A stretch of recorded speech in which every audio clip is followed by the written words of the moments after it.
Aqui. A doutora Roberta Lacerda.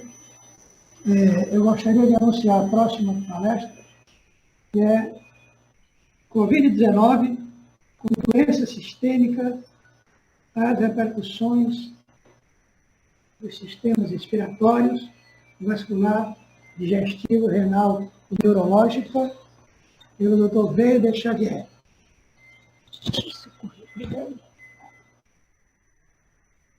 Dr. Weber,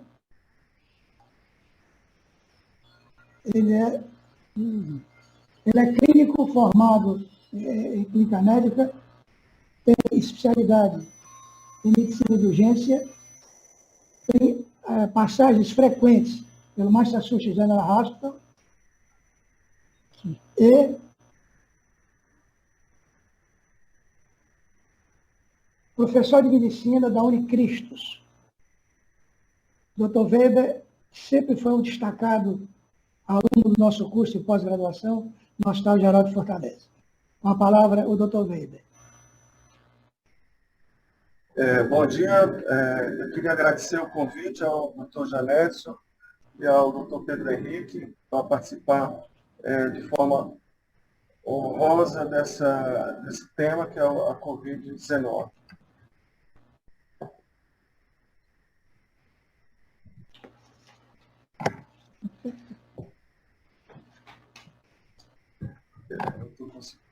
Eu não tenho conflito de interesse em relação a essa palestra. Nos próximos 30 minutos, nós iremos falar sobre os aspectos clínicos, as condições de gravidade, as manifestações clínicas em vários órgãos e sistemas e as complicações e sequelas pós-Covid. Como diz Da Vinci, aprender é a única coisa que a mente nunca se cansa, nunca tem medo e nunca se arrepende.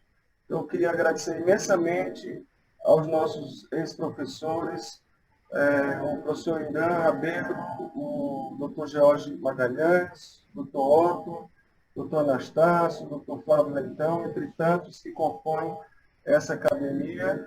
E talvez vocês saibam, eu estou na linha de frente e também fui paciente dessa doença, então não posso deixar de agradecer aos médicos e toda a equipe do Hospital São Carlos e o Dr. Marcelo Alcântara, dentre tantos, que nos ajudaram imensamente.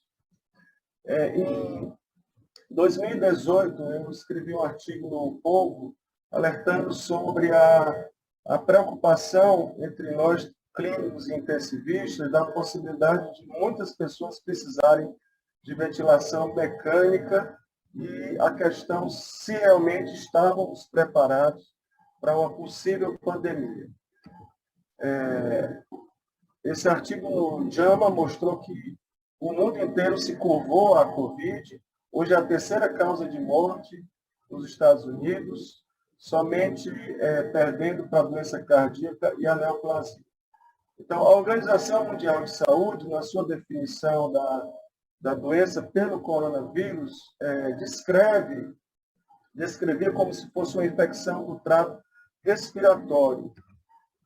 E esse editorial, em junho de 2020, já alertava que a Covid é uma doença multissistêmica e não apenas afetando apenas os pulmões.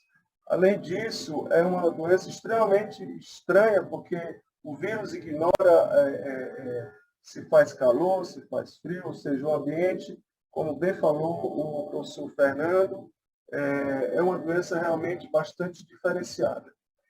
E uma das perguntas que a gente sempre faz é como é que esse vírus induz uma resposta inflamatória tão forte das vias aéreas e quais são essas vias de sinalização imune que desencadeia essa inflamação maciça e essa resposta aberrante que leva ao dano celular e tecidual grave. E uma das outras coisas preocupantes é que a Covid pode variar de infecção silenciosa ou pouco sintomática a doenças graves. Eu vou passar rapidamente sobre a questão da fisiopatologia, mas é importante entender, como já se falou, a professora Roberta e o Dr. Fernando, há um envolvimento vascular trombótico difuso, em que você tem a formação de microtrombos, e uma endotelialite, né, com trombose e angiogênese nova. Isso faz que, nesses estudos de autópsia, por exemplo, na Itália e nos Estados Unidos, a COVID seja identificada como uma traqueobronquite, uma lesão alveolar difusa e uma lesão vascular difusa também, em que você tem 87% dos casos um dano alveolar difuso e a presença de até 84% de microtrombo. Isso faz com que a doença seja uma doença vascular, não apenas uma doença pulmonar. Já se falou também que o ACE2 é o receptor de entrada para a SARS-CoV-2, e como existem múltiplos receptores em vários tecidos extrapulmonares, a ideia é que a COVID é uma doença multissistêmica e o que nós iremos procurar mostrar nesses próximos 30 minutos.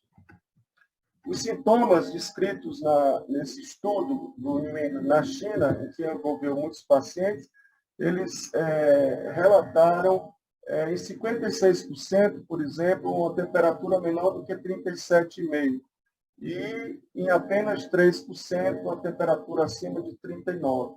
Então, é uma doença que a febre não é tão elevada. E você identifica também sintomas como tosse em 67%, fadiga em 38% e outras manifestações que até então eram descartadas, como diarreia, mialgia e dor de garganta.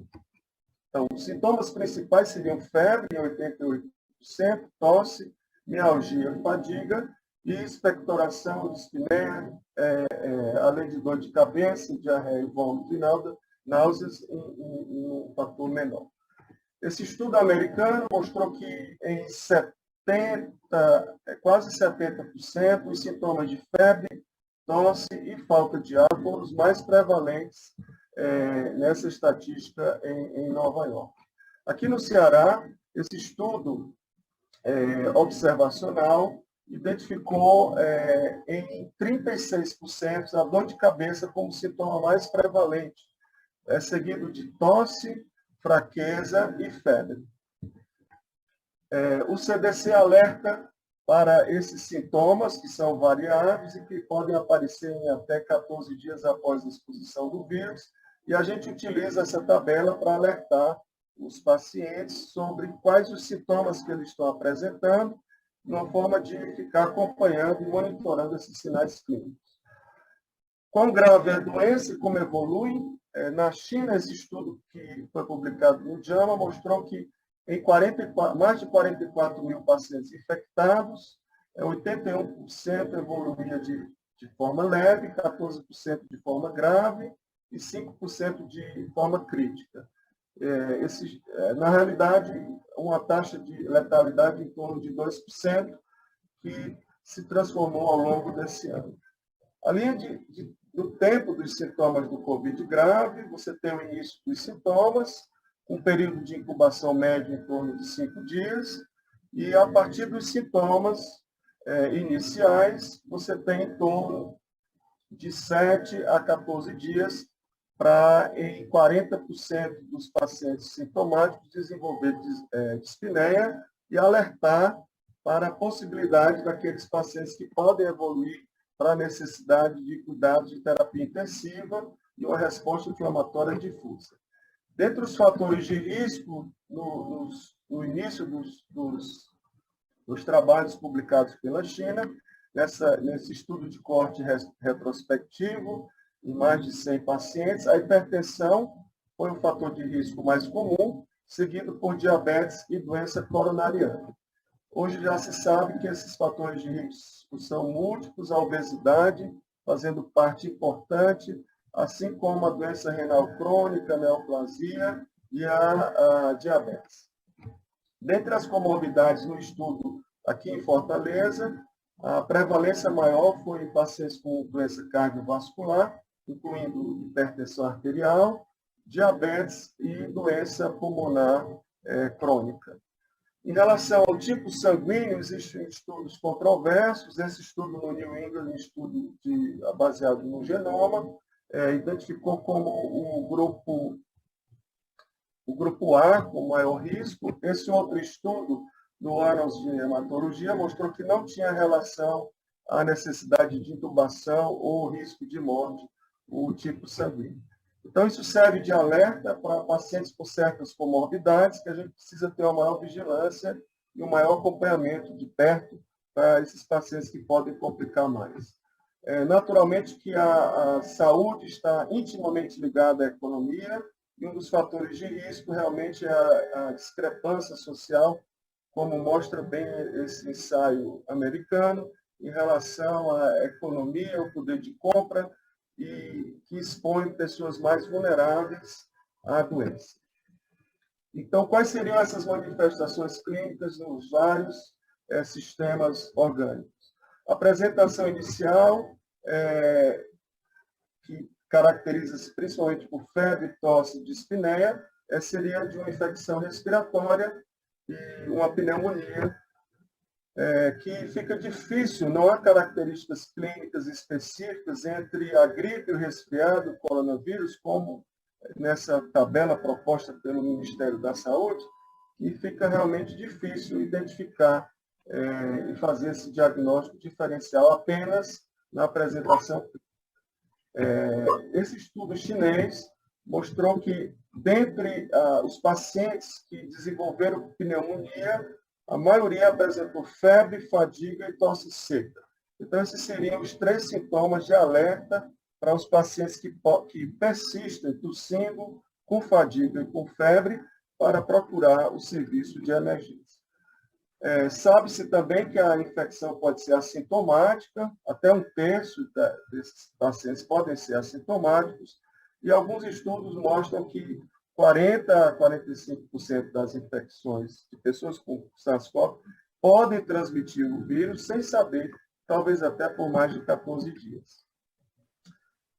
Um dos sintomas prevalentes e bastante interessante que nesse estudo mostrou foi a perda do paladar e do olfato, que foi o 4º sintoma mais relatado entre os pacientes com Covid e teve um alto valor preditivo positivo de alertar a possibilidade para a Covid. Então, alterações de anosmia súbita ou hiposmia com ou sem ageusia podem sugerir Covid. E a pergunta é, o SARS-CoV afeta o olfato diretamente, infectando neurônios sensoriais olfatórios, que poderia levar à lesão cerebral, ou ele agiria em outros locais, como no bulbo olfatório, as células de suporte? Alguns estudos de expressão do receptor sugerem que a infecção se dá no epitélio nasal e no bulbo olfatório, que não são neurônios, e que possivelmente esses estudos mostram lesão do vírus diretamente através de microscopia eletrônica, como o vírus lesionando o complexo olfatório em pacientes com Covid. Esse estudo retrospectivo de mais de 2.000 pacientes mostrou uma alta prevalência de alterações em torno de 87% em relação e 56% em relação à anosmia e hiposmia, né? O que realmente pode alertar a presença do Covid. E a Academia Americana de Otorrinolaringologia alerta para esses sinais e fazer o diagnóstico diferencial na rinite alérgica, em outras rinossinusites agudas e na rinocinusite crônica, um paciente que apresenta esses sintomas. As manifestações dermatológicas devem-se não só ao envolvimento viral direto do SARS-CoV, como também lesões que podem ocorrer devido à vasculite, devido à presença de mediadores inflamatórios. Esse estudo mostrou que em mais de 100 pacientes com Covid confirmado, as manifestações de pele mais comuns seriam um rash maculopapular, alterações dos dedos das mãos e dos pés,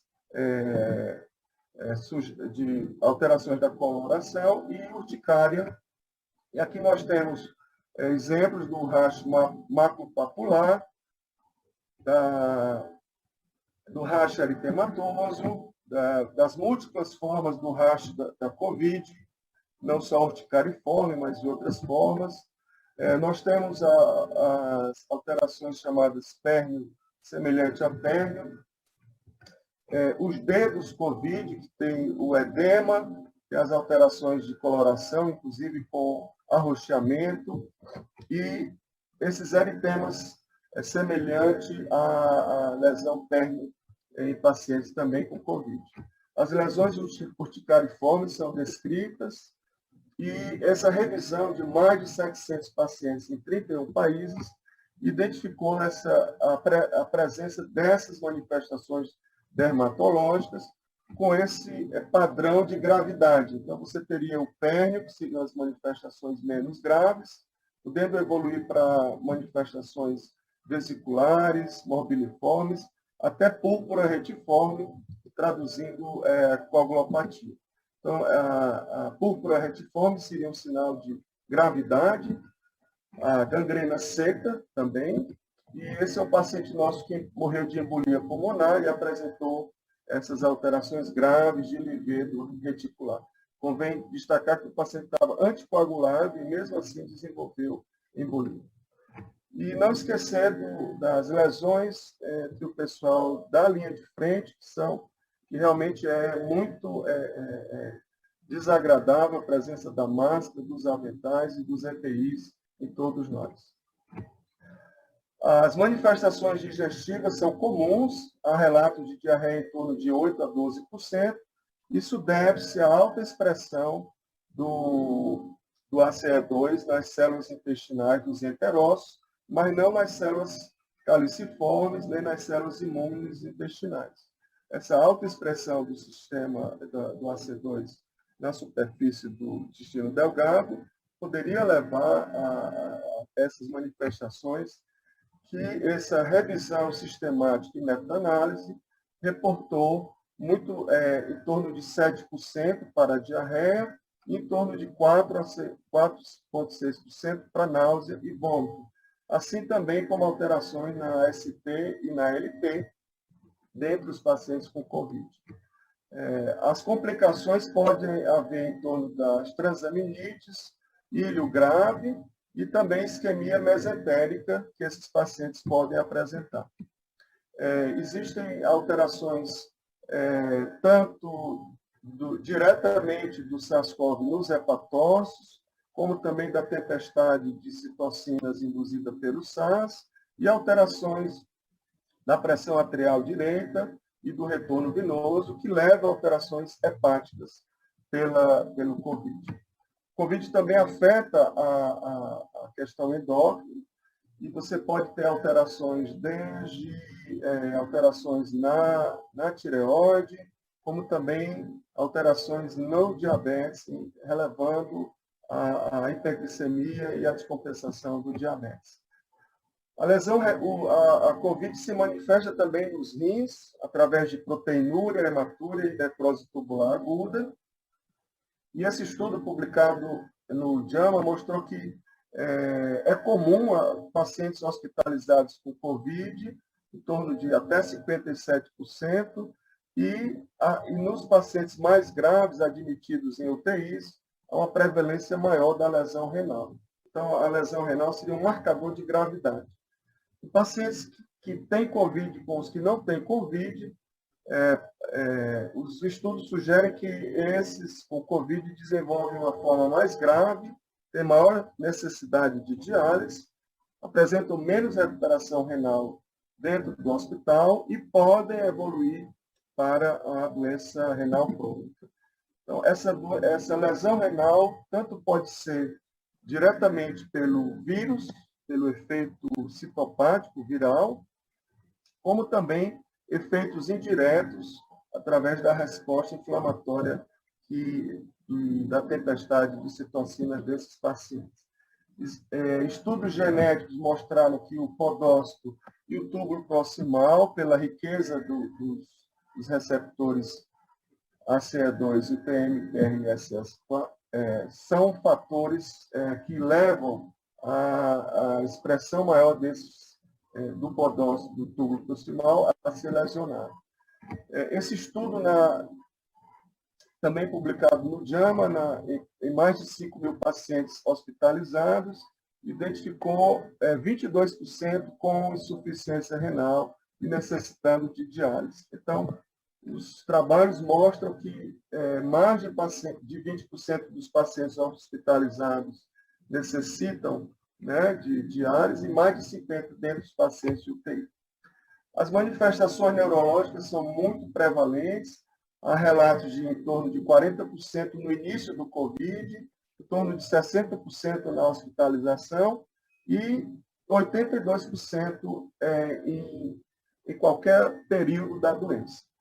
Vão desde manifestações de agitação, depressão, até quadros mais graves, como doença vascular cerebral, coma e meningoencefalite. Essa revisão sistemática mostrou uma prevalência significativa de doença vascular cerebral, encefalopatia, anosmia, mialgia e cefaleia como manifestações neurológicas dos pacientes infectados com Covid. E você tem uma ampla gama de doenças neurológicas, tanto no sistema nervoso central como periférico, como mostrou também essa revisão.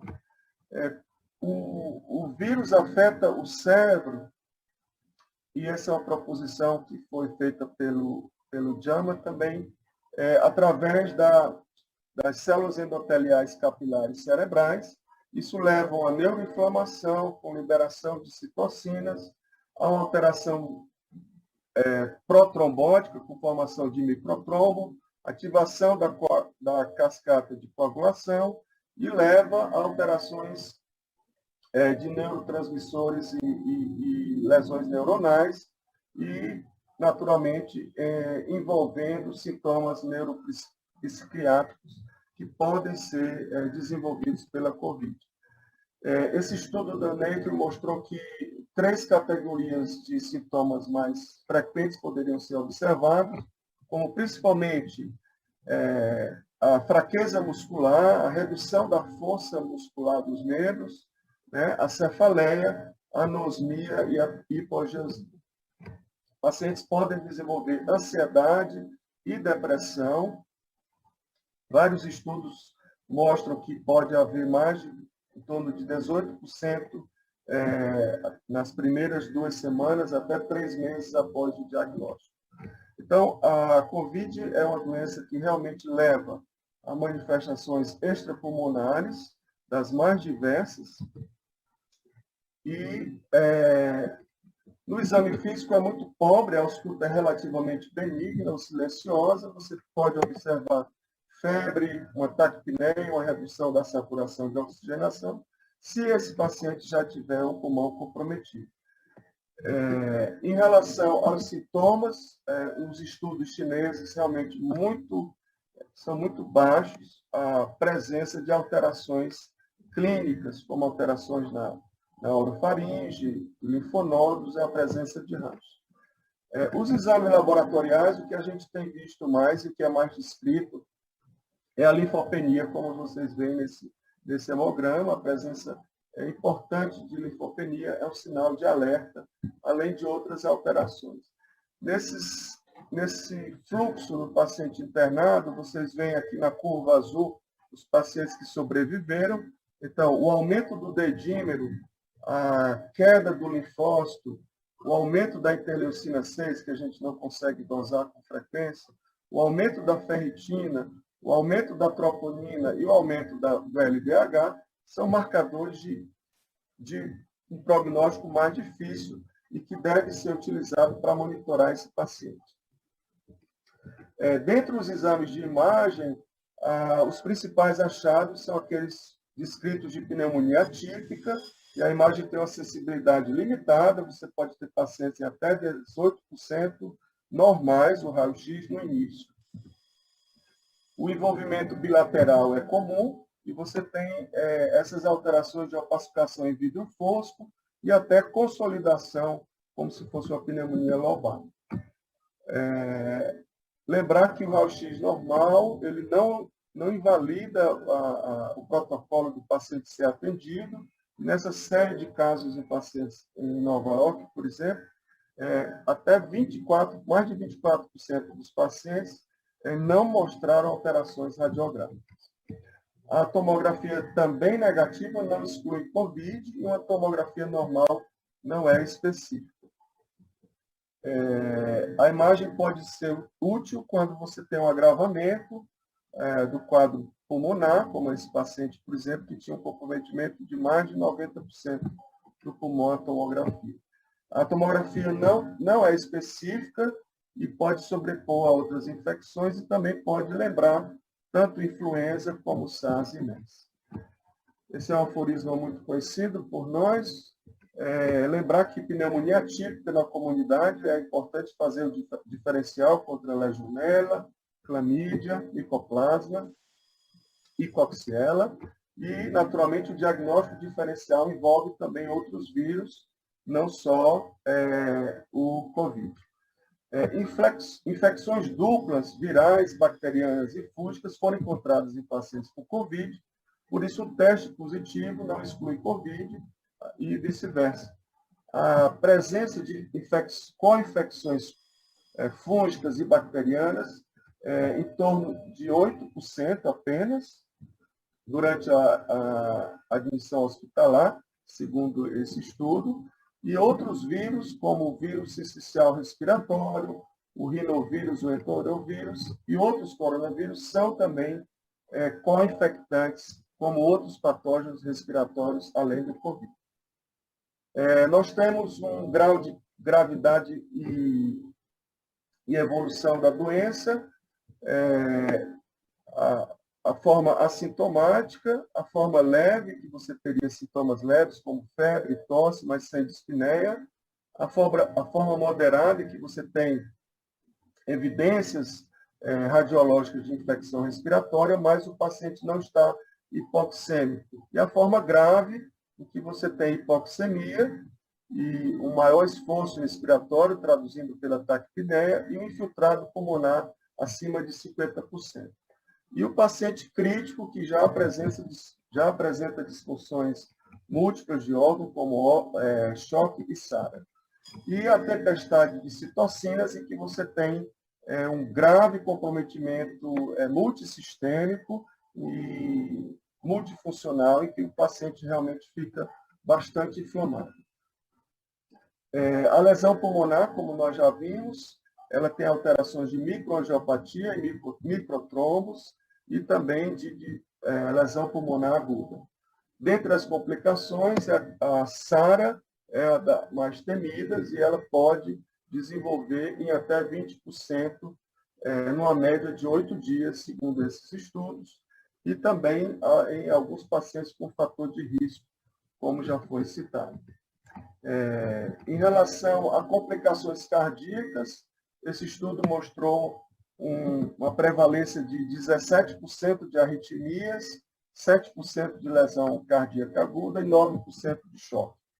Nesse outro estudo observacional, em cerca de 1/3 de pacientes desenvolveram uma cardiomiopatia relacionada ao COVID. Um outro fator muito importante que eu acho válido mencionar é a questão da trombose, do tromboembolismo, da doença vascular cerebral e do sangramento.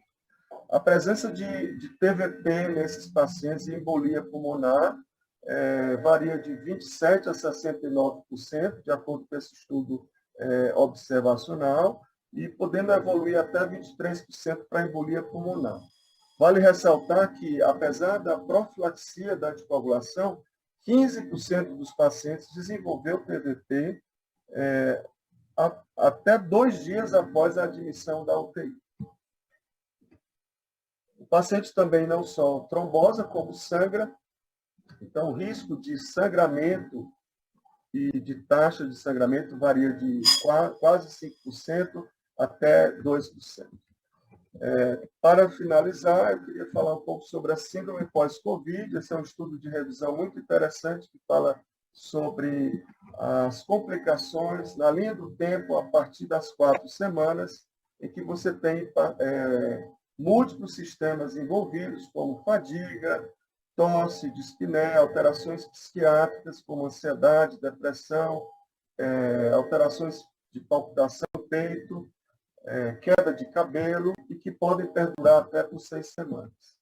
A perda de massa muscular é uma coisa notória, como bem ilustrado nesse paciente, por exemplo, e a prevalência de depressão e de síndrome do estresse pós-traumático bastante prevalente. Eu agradeço, então, a atenção de todos, lembrando que realmente a COVID tem manifestações não só pulmonares, como extrapulmonares, e para mim foi uma grande honra partilhar com nossos professores e a academia essas pequenas observações. Muito obrigado a todos pela atenção.